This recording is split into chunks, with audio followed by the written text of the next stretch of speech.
Good morning everyone, welcome to my channel bio by DS. আশা করি সবাই ভালো আছো, সুস্থ আছো। আজকে তোমাদের সামনে আমি নিয়ে এসেছি পেডিগ্রি চার্ট অ্যানালিসিসের পার্ট 4। আজকে যে টপিকটা নিয়ে তোমাদের আমি আলোচনা করব সেটা হচ্ছে ইয়ারলোব। ইয়ারলোব বলতে এইটা, ওকে। এখন এই যে ইয়ারলোব, এটা দু ধরনের হয়, হিউম্যান পপুলেশনে দেখা যায়। একটা হচ্ছে অ্যাটাচড ইয়ারলোব বা সংযুক্ত কানের লতি। তোমাদের বন্ধু বান্ধবদের খেয়াল করবে, অনেকেরই ইয়ারলোব অ্যাটাচ, আমি ছবি দেখাবো এরপরে। আর একটা হচ্ছে ফ্রি ইয়ারলোব। তো আমারটা হচ্ছে ফ্রি ইয়ারলোব, দেখো এখানটা ফ্রি, ওকে। তো এই যে ফ্রি ইয়ারলোব, এইটা হচ্ছে প্রকট জিন বা ডমিনেন্ট জিন, এটাতে ক্যাপিটাল ই দিয়ে ডিনোট করা হয়। আর যেটা অ্যাটাচড ইয়ারলোব, এটা হচ্ছে প্রচ্ছন্ন বা রিসেসিভ জিন, এইটাকে স্মল ই দিয়ে ডিনোট করা হয়, ওকে। তো এখন এই অ্যাটাচড ইয়ারলোব, এইটা তোমাদের যে কিরকম ভাবে একটা বংশ তালিকায় বা পেডিগ্রি চার্টের মধ্যে রিফ্লেক্টেড হয়, সেইটা তোমাদেরকে আমি দেখাবো।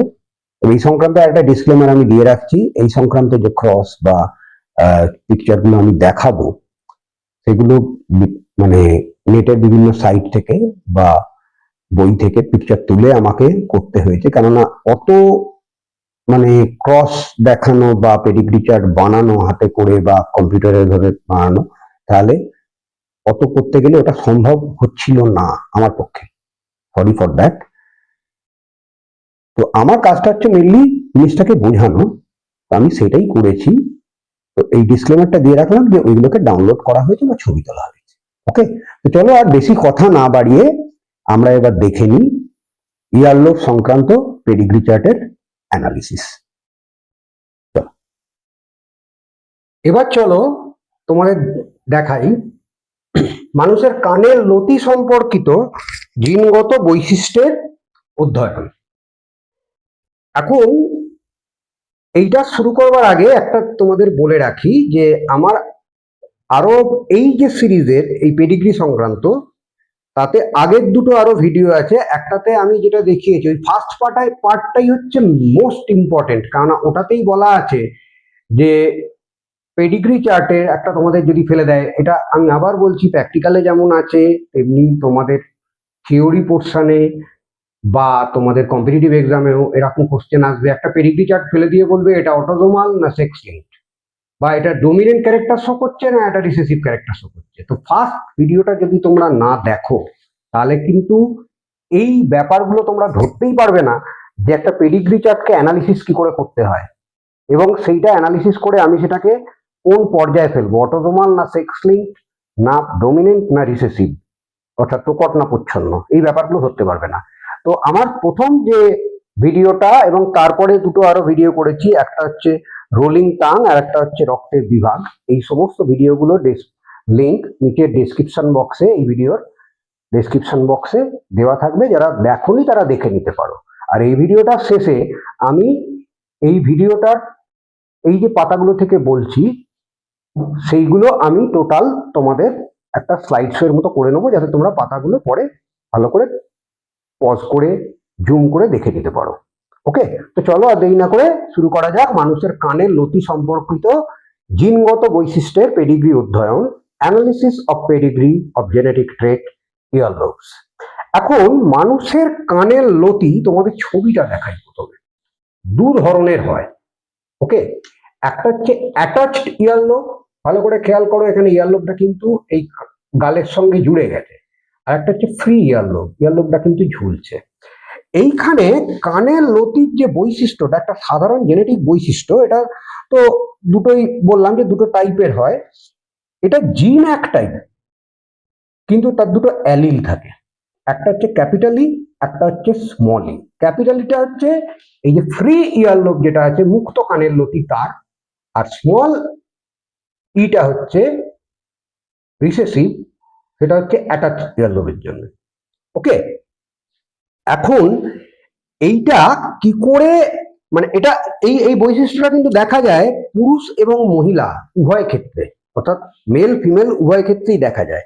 এবার একটা পেডিগ্রি চার্ট চলো দেখে নিই এবং তার অ্যানালিসিস করি, করে দেখি যে বৈশিষ্ট্যটা কিভাবে একটা বংশ তালিকার মধ্যে প্রকাশিত হচ্ছে বা পেডিগ্রি চার্টের মধ্যে সেটা, ফ্যামিলি ট্রির মধ্যে সেটা প্রকাশিত হচ্ছে, সেটা আমরা দেখে নিই। এবার দেখো এখানে একটা পেডিগ্রি চার্ট দেখানো হয়েছে, সেম পেডিগ্রি চার্ট, তাতে দেখাচ্ছে তিনটে জেনারেশন আছে, 1 2, এটা 2, এটা 3। এবারে এই যে কালো বক্স বা কালো গোল করে দিয়েছে টোটাল ভরাট একদম, এটা লালও থাকতে পারে, মানে এর মধ্যে এই ক্যারেক্টারটা রয়েছে সেই জন্যই, ঠিক আছে? তো সেই জন্যই এটাকে পুরো ভরাট করে দেয়। এটা আমার ফার্স্ট পার্টের ভিডিওটাতে বলা আছে। ওকে, লাল বা কালো যাই হতে পারে, যা খুশি হতে পারে। তো এইখানে ভালো করে খেয়াল করে দেখো, এই যে এর কানের লতি যদি পুরোটা ভরাট করে দেওয়া থাকে কালো, তার মানে হচ্ছে অ্যাটাচড বা সংযুক্ত কানের লতি, এটা পুরুষ। আর এটা গোল, অর্থাৎ মহিলা, এবং এরও সংযুক্ত কানের লতি। কিন্তু এরা গোল কিন্তু সাদা, এই বক্সটা মানে গোলটা বা এই বক্সটাও সাদা। তো এ হচ্ছে পুরুষ কিন্তু মুক্ত কানের লতি, আর এ হচ্ছে মহিলা কিন্তু মুক্ত কানের লতি। ওকে, এবারে এইটারই এখানটা করেছে, মানে দুটো বললাম না একই পেডিগ্রি চার্ট। এবার কেন ব্যাপারটা করেছে এখানে, মুক্ত কানের লতি যাদের হবে পুরুষ, এটা তার কিন্তু হোমোজাইগাসও হতে পারে, হেটেরোজাইগাস হতে পারে। এইখানে পেডিগ্রি চার্টটাতে ধরেছে ওরা যে হেটেরোজাইগাস, অর্থাৎ ক্যাপিটালি স্মল ই, ঠিক আছে? আর এর ক্ষেত্রে ধরেছে এটাও হেটেরোজাইগাস। কিন্তু যেখানে দেখো তোমার এইটা অ্যাফেক্টেড, অ্যাফেক্টেড বলতে সংযুক্ত কানের লতি, সেইখানে কিন্তু হোমোজাইগাস হচ্ছে, সেটা মেলই হোক বা সেটা ফিমেলই হোক। ওকে, এবারে এখানে লিখেই দেওয়া হয়েছে যে মুক্ত কানের লতির জন্য দায়ী হচ্ছে প্রকট অ্যালিল, সেটা হচ্ছে স্মল ই। এবার স্মল ই, সরি স্মল ই বলছি, ক্যাপিটালি, ক্যাপিটালি আর স্মল ই যদি থাকে একসঙ্গে মানে এর মতো, তাহলে হেটেরোজাইগাস। আর যদি এরকম থাকে তাহলে হোমোজাইগাস। আর স্মল ই যদি হয় তাহলে হচ্ছে হোমোজাইগাস। এবারে এইটার থেকে আমি অ্যানালিসিস করে কি করে বুঝবো যে এটা কি ধরনের, অটোজোমাল না সেক্স লিঙ্কড, ডমিন্যান্ট না রিসেসিভ, ঠিক আছে? তাহলে দেখো এখানে অ্যানালিসিসটা করছি। প্রথমে দেখো যে জেনারেশনটা দেখানো হয়েছে, তিনটে জেনারেশন দেখানো হয়েছে, এইটা একটা জেনারেশন, এটা একটা জেনারেশন, এটা একটা জেনারেশন। ওকে, তিনটে জেনারেশন দেখানো হয়েছে, যেখানে টোটাল সদস্য সংখ্যা হচ্ছে 12, যার মধ্যে 5 জন পুরুষ আর 7 জন মহিলা, অর্থাৎ ফিমেল। মোট সদস্যের মধ্যে 5 জন সদস্যের কানের লতি সংযুক্ত। তোমরা যদি ভালো করে খেয়াল করো, দেখো মহিলা পুরুষ হচ্ছে 3 জন এখানে, আর মহিলা হচ্ছে 2 জন, অর্থাৎ 5 জনের টোটাল কানের লতি হচ্ছে সংযুক্ত। বাদ বাকি যে সদস্য 12 জনের মধ্যে 7 জনের কিন্তু মুক্ত কানের লতি। ওকে, সুতরাং বৈশিষ্ট্যটা দেখা যাচ্ছে পুরুষ আর মহিলা উভয় ক্ষেত্রেই প্রকাশিত হয়েছে। এবারে নেক্সট জেনারেশনে, ফার্স্ট জেনারেশনে বা সেকেন্ড জেনারেশন দেখো পুরুষের মধ্যেও আছে, ঠিক আছে? আবার এখানে মহিলার মধ্যেও এখান থেকে আসছে, পুরুষ মহিলা সব জেনারেশনের মধ্যেই আসছে। আচ্ছা, তো বিশেষ লিঙ্গের কোনো প্রতি, মানে এই ক্ষেত্রে তোমার মহিলা এসছে, এদের ক্ষেত্রে পুরুষ এসছে, কোনো বিশেষ লিঙ্গের প্রতি প্রবণতা দেখাচ্ছে না, অর্থাৎ সেক্স লিঙ্কড নয়। সেক্স লিঙ্কড হলে কিন্তু বিশেষ লিঙ্গের প্রতি প্রবণতা দেখাবে, অর্থাৎ আইদার মেল আর ফিমেলের প্রতি ও যাওয়ার ট্রেন্ডটা দেখাবে। কিন্তু যখনই দেখবে যে একটা জেনারেশনের মধ্যেই ছেলে মেয়ে সব দেখাচ্ছে, তার মানে জানবে সেটা অটোজোমাল। ওকে, আচ্ছা, সেক্স লিঙ্কড নয়। এখন পেডিগ্রি চার্টটাকে আরেকটু ভালোভাবে তোমরা খেয়াল করো, সেটাতে কি দেখা যাবে না, কোনো কোনো ক্ষেত্রে দেখা যাবে স্কিপ অফ জেনারেশন হয়েছে। দেখো এই জেনারেশনে নেই, এই জেনারেশনে আছে, তাহলে স্কিপ অফ জেনারেশন করছে। অতএব এর ক্ষেত্রে বৈশিষ্ট্যটা কিন্তু প্রচ্ছন্ন হবে। আবার এর ক্ষেত্রে খেয়াল করো, এক্ষেত্রে দেখা যাচ্ছে এই জেনারেশনও আছে, নেক্সট জেনারেশনও আছে, তারপরে জেনারেশন আছে, অর্থাৎ সরি এটাতে নয়, মানে এইটাতে খেয়াল করো স্কিপ অফ জেনারেশন হয়েছে, কিন্তু এইটাতে খেয়াল করো এই যে সাদাগুলো, এই জেনারেশনও সাদা, নেক্সট জেনারেশনও সাদা, তারপরে জেনারেশন সাদা। অর্থাৎ এইটা হচ্ছে প্রকট জিন আছে এবং এটা সব কটা জেনারেশনে দেখাবে। তো আগে যেটা বললাম যে ছেলে মেয়ে উভয়ের মধ্যে থাকলে, ছেলে এবং মেয়ে উভয়ের মধ্যে একই জেনারেশনে থাকলে সেটা হবে অটোজোমাল, এবং যদি স্কিপ করে তাহলে হবে, জেনারেশন যদি স্কিপ করে বা লাফিয়ে যায় তাহলে হচ্ছে প্রচ্ছন্ন টাইপ বা রিসেসিভ টাইপ। আর যদি প্রত্যেকটা জেনারেশনে এই জিনিসটা থাকে তাহলে কিন্তু সেটা ডমিনেন্ট বা প্রকট। ওকে, তাহলে পেডিগ্রি চার্টের যে বৈশিষ্ট্যটা এখানে, এটা হচ্ছে মিক্স টাইপ, অর্থাৎ অটোজোমাল মিক্স টাইপ। কেন মিক্স টাইপ? তার কারণটা হচ্ছে, তোমরা যদি এখানটা ভালো করে খেয়াল করে রাখো, এটা হেটেরোজাইগাস, কিন্তু যে ক্ষেত্রে সংযুক্ত কানের লতি হয়েছে সে হচ্ছে হোমোজাইগাস। এবার এই করে এইখানটাতে খেয়াল করো, এইটা দু রকমই হতে পারে, ক্যাপিটালিও হতে পারে, ক্যাপিটালি স্মলিও হতে পারে, মানে এই ক্রস গুলো দেখলেই বুঝতে পারে। ওকে, তো মিক্স টাইপ কেন না, এইখানে দু রকম জিনিস দেখা যাচ্ছে, জেনারেশন স্কিপও করছে অর্থাৎ প্রচ্ছন্ন টাইপ, অটোজোমাল তো বটেই, কেন অটোজোমাল সেটাও বললাম, এবং প্রত্যেকটা জেনারেশনেও দেখা যাচ্ছে, অতএব এটা হচ্ছে প্রকট। অর্থাৎ মুক্ত কানের লতি এই বৈশিষ্ট্যটা, ফ্রি ইয়ার লোব এই বৈশিষ্ট্যটা হচ্ছে প্রকট বা ডমিনেন্ট, আর সংযুক্ত কানের লতি যেটা আছে অর্থাৎ তোমার মানে অ্যাটাচ ইয়ার লোব, সেটা কিন্তু জেনারেশন স্কিপ করছে, অতএব এটা হচ্ছে প্রচ্ছন্ন। তাহলে প্রচ্ছন্ন এবং প্রকট দুটো বৈশিষ্ট্যই মিলেমিশে আছে পেডিগ্রি চার্টটার মধ্যে, অতএব এটা হচ্ছে একটা মিক্স টাইপ। ওকে, তো আশা করি তোমাদের কানের লতি সংক্রান্ত যে পেডিগ্রি চার্ট সেটাকে বোঝাতে পারলাম এবং তোমরা বুঝতে পারলে। আমার এই ভিডিওটা শেষে আমি এই যে পাতাগুলো থেকে বলছি এগুলো টোটাল স্লাইড শো এর মতো করে দেওয়া থাকবে, তোমরা দেখে নিতে পারো ভিডিওটাকে পজ করে এবং জুম করে। ওকে,